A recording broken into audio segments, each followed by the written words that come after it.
FromSoft's games are known to have grueling difficulty, deep and mysterious lore, memorable boss designs, and characters we either grow to love or absolutely despise.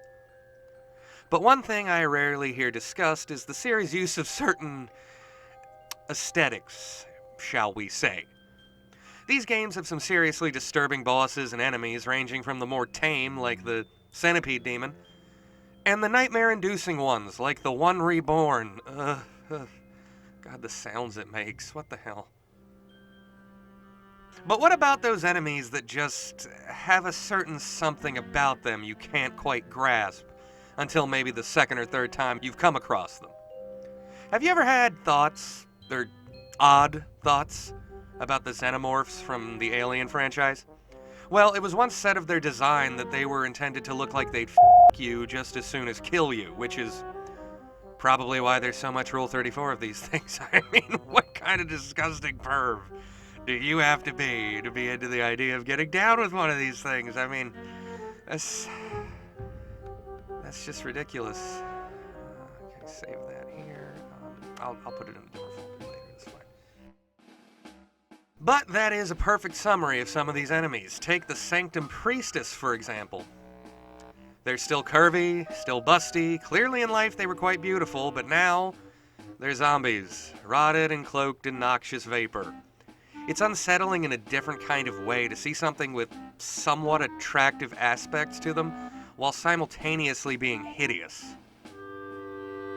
On the other end of this spectrum, we have certain hollows in Dark Souls 2 with, well, I call them nutsack hollows, and yes, I added the Y sound to it. It's not nutsack, it's nutsack. I don't know why. This is use of vaguely sexual imagery that isn't meant to be straddling the line between attractive and atrocious, so much as this one I feel is just meant to be gross. They could have put that growth anywhere on this character model, but they knew this would be weirder.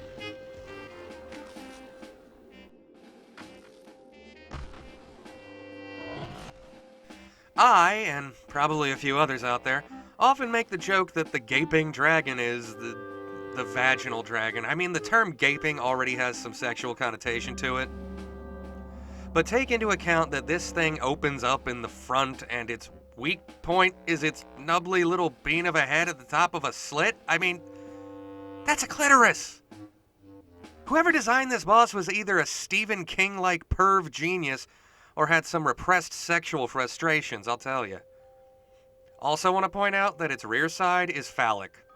We have both genitals being represented here if you look at this a certain way. Good luck on seeing this, by the way. And lastly, we have my favorite, the Crow Demons. I think everyone had some uncomfortable moments with these things.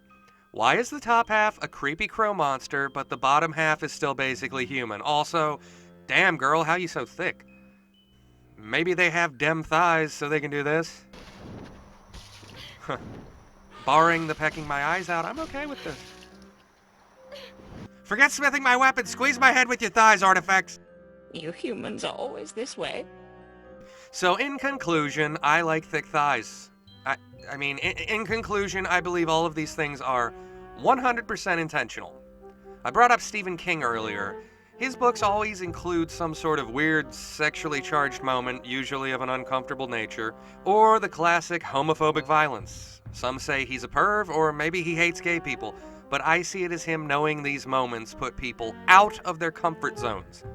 And everyone, I mean everyone, even people who never read it, know about that scene in the book.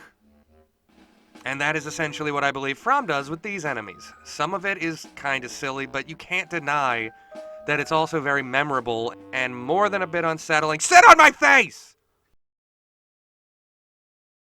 What about that beak? What about that beak, though? Them beaks, though.